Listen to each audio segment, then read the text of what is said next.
കോഴിക്കോട് ബാലുശ്ശേരി കോട്ട ബേട്ടയ്ക്കൊരു മകൻ ക്ഷേത്രത്തിലും സ്വർണ്ണ ഉരുപ്പടികൾ നഷ്ടപ്പെട്ടു. മലബാർ ദേവസ്വം ബോർഡ് അധികൃതർ നടത്തിയ പരിശോധനയിലാണ് സ്വർണ്ണ ഉരുപ്പടികൾ 20 പവനോളം കുറവ് കണ്ടെത്തിയത്.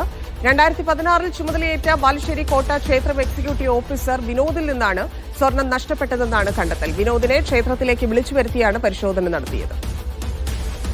ദൃശ്യ പുതിയടുത്ത് ചേരുന്നുണ്ട്. ദൃശ്യ, ശബരിമലയ്ക്ക് ശേഷം ബാലുശ്ശേരി കോട്ട അത് മലബാറിലെ ഏറ്റവും പ്രശസ്തമായ ഒരു ക്ഷേത്രമാണ്.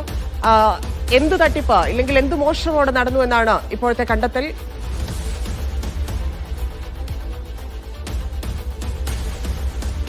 ഈ 2016 മുതൽ 2023 വരെ എക്സിക്യൂട്ടീവ് ഓഫീസർ ആയിരുന്ന വിനോദിന്റെ എതിരെയാണ് ഇപ്പോൾ ഇത്തരത്തിലൊരു ആക്ഷേപം വന്നിരിക്കുന്നത്. ഏകദേശം 18 പവനോളം സ്വർണമാണ് ഇവിടുന്ന് നഷ്ടമായിട്ടുള്ളത്. ട്രസ്റ്റി ബോർഡ് മെമ്പർമാരാണ് നമ്മുടെ കൂടെയുള്ളത്. ചെയർമാൻ നമ്മുടെ കൂടെയുണ്ട്. ചേട്ടാ, ഇപ്പോൾ ഈ 18 പവൻ നഷ്ടമായിരിക്കുന്നു എന്ന് പറയുന്നത് ഏകദേശം കണക്ക് കിട്ടണമെങ്കിൽ നാളെ കിട്ടും. കണക്ക് ഏകദേശം സുമാറാണ്. ഇതിപ്പോ എന്താ സംഭവിച്ചത്? ഇയാളിൽ നിന്ന് എങ്ങനെയാണ് നഷ്ടപ്പെട്ടു എന്നുള്ള വിവരം അറിയുന്നത്? അത് കഴിഞ്ഞ ആഴ്ച ഇവിടെ വന്ന് കണക്കെടുത്താരോ ഇപ്പൊ വന്ന് തുറന്ന് കണക്കെടുത്ത് എന്നപ്പോ ലിസ്റ്റൊക്കെ നോക്കുമ്പോ അതിൽ കുറവുണ്ട്.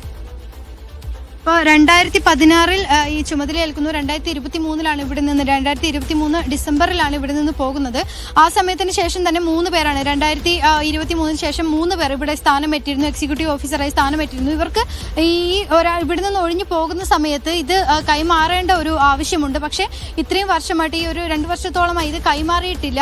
എന്തുകൊണ്ടായിരിക്കും ഇത് കൈമാറാത്തത്? ഈ ഇത്രയും വർഷമായിട്ട് എന്തുകൊണ്ടായിരുന്നു അന്വേഷിക്കാത്തത്? അത് 3 ഓഫീസർമാരാണ്. ഇതിനെ വിനോദം എന്ന് പറഞ്ഞ ആൾ സൽമാരി പോയി, ഷാരിയാലിക്ക് പോയി.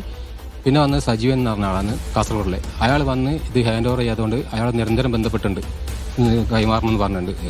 നോട്ടീസ് അയച്ച് രജിസ്റ്റേർഡ് അയച്ച് വരാന്ന് പറഞ്ഞു. പക്ഷെ വന്നില്ല. അങ്ങനെ ഒരു കൊല്ലത്തിന്റെ അടുത്ത് വയ്യ തന്നെ നടന്നുണ്ട്. അത് കഴിഞ്ഞപ്പോൾ പിന്നെ ഹരിദാസൻ സാറാണ് പിന്നെ വരുന്നത് പേരാമ്പ്രലെ. അയാളും ചോദിച്ചപ്പോൾ ഹാൻഡ് ഓവർ ചെയ്തില്ല എന്ന് പറഞ്ഞപ്പോൾ സജീവൻ സാർ തന്നെ എനിക്ക് വീണൊന്നും തന്നില്ല, ഹാൻഡ് ഓവർ ചെയ്തില്ല. അങ്ങനെ തന്നെ പോയത്. അതിപ്പോൾ അയാളും നടപടിയായിട്ട് മുമ്പോട്ട് പോയിട്ടുണ്ട്. ഈ രജിസ്റ്റേർഡ് അയക്കുകയും ഒക്കെ ചെയ്തിട്ടുണ്ട്. വിനോദ് സാർക്ക് കൊഴിയാണ്ടിന് സസ്പെൻഷൻ കുടുങ്ങി. പിന്നെ റിട്ടയർഡ് ആണ്ട് മെയ് 31 29 സസ്പെൻഷനാണ്. ഇങ്ങനെ ഒരു സ്വർണം പോയി എന്ന് അറിയുന്നത് ദിനേശ് എന്ന് പറയുന്ന അടുത്ത ഇപ്പോഴുള്ള എക്സിക്യൂട്ടീവ് ഓഫീസർ ഈ റിപ്പോർട്ട് നൽകിയതിന് ശേഷമാണ്. പിന്നീട് എന്തൊക്കെയായിരുന്നു നടപടികൾ? റിപ്പോർട്ട് നൽകിയല്ല. ഈ വിനോദ് സാർ ഇയാളുടെ നിരന്തരം ബന്ധപ്പെട്ട ഇപ്പോഴുള്ള ആള് ദിനേശ് എന്ന് പറഞ്ഞ ആള് ഇയാളെ സ്ഥിരം പിന്നെയും ബന്ധപ്പെട്ട് സാധനങ്ങൾ തരണം. അപ്പോൾ ഇയാളെ പറ്റി പല അമ്പലങ്ങളും ഇങ്ങനെ പല അമ്പലങ്ങളും ഷോർട്ട് ഉണ്ട് സാറിന് പറയുന്നത്. സ്വർണ്ണങ്ങൾ എഡ്യൂക്കേഷൻ ചെയ്തതിൽ അങ്ങനെ മലബാർ ദേവസ്വം ബോർഡിലേക്ക് വിളിച്ചു പറഞ്ഞ് അപ്പോൾ വിളിച്ചു പറഞ്ഞപ്പോൾ വിനോദ് സാർ വന്ന് കേസ് കൊടുക്കാൻ പറഞ്ഞു. വിനോദ് സാറിന്റെ പേരിൽ ഇപ്പോൾ ഉള്ള ഓഫീസർ ദിനേശ് നാൾ കേസ് ഫയൽ ചെയ്യാൻ പോകാന്ന് സാറിന് തന്നില്ല പറഞ്ഞു. അതപ്പോൾ 18-ാം തീയതി വരാമെന്നാണ്. 18-ാം തീയതി വന്ന് വെരിഫിക്കേഷൻ ഓഫീസർ, അപ്രൈസർ, പിന്നെ ഓഫീസർമാർ ഇവിടുന്ന് ഓരോരോ ഇവിടെ രജിസ്റ്റർ ചെയ്ത സാധനങ്ങൾ നോക്കി. അന്നപ്പോൾ അന്ന് കുറേ നഷ്ടം സാധനം കാണാത്ത കവറിലുള്ള നമ്പർ വേണമല്ലേ. അന്നപ്പോൾ തന്നെ റിപ്പോർട്ട് ചെയ്ത് ബാക്കി ഞാൻ കൊണ്ടുതരാം, നാളെ ദിവസം കൊണ്ടുതരാമെന്ന് പറഞ്ഞ് ഒരുമിച്ച് കൊണ്ടുവച്ചാലുണ്ടാവും തരാമെന്ന് പറഞ്ഞു. അങ്ങനെയാണ് അവിടുന്ന് പോയത്. അപ്പോൾ 3-ാം തീയതി വരാമെന്നാണ്. 3-ാം തീയതി വിളിച്ചപ്പോൾ പറഞ്ഞ് ഞാൻ സുഖമില്ലാണ്ട് ഹോസ്പിറ്റലിൽ അഡ്മിറ്റ് ആണെന്നാണ്. 8-ാം തീയതി സാധനം കൊടുത്തരുന്നതാണ്. അപ്പോഴത്തെ പല അമ്പലങ്ങളും ഷോർട്ട് വന്നതിനെ കൊണ്ട് ഇത് പ്രശ്നമായി. കേസ് കൊടുക്കാൻ. അപ്പോൾ 8-ാം തീയതി നാളെ ഉച്ചവരെ ഞങ്ങൾ ആക്കും. ഇനി നിയമ നടപടിയായിട്ട് ഞങ്ങൾ നാളെ മുമ്പോട്ട് നീങ്ങാൻ പോകുകയാണ്. നാളെ അയാൾ എത്തിച്ചു തന്നില്ലെങ്കിൽ എല്ലാവരും ഇയാളായിട്ട് ബന്ധപ്പെട്ടുണ്ട്. പക്ഷേ ഇയാൾ വരാന്ന് പറഞ്ഞാൽ സാധനം തരാത്തതിൽ ഒരു 1.5 കൊല്ലം വീഴ്ച പറ്റി വിനോദ് സാർ തന്നെയാണ് ഇവിടുന്ന് സ്ഥിരമായിട്ട് ബന്ധപ്പെട്ടുണ്ട്. ഇത് നിരന്തരമായി ഇവിടെ നിന്ന് ബന്ധപ്പെട്ടിരുന്നു. 2023 ശേഷം ഇത് കൈമാറാനോ പുതിയ വരുന്ന എക്സിക്യൂട്ടീവ് ഓഫീസർമാർക്ക് കൈമാറാൻ ഇയാൾ തയ്യാറായില്ല. പിന്നീട് പല അമ്പലങ്ങളിലും ഇയാൾ പ്രവർത്തിച്ചിരുന്ന അമ്പലങ്ങളിൽ ഇത്തരത്തിൽ സ്വർണത്തിൽ കുറവ് കണ്ടതിന് ഈ വഴിപാടായി കിട്ടിയ സ്വർണത്തിലാണ് ഇപ്പോൾ കുറവ് കണ്ടിരിക്കുന്നത്.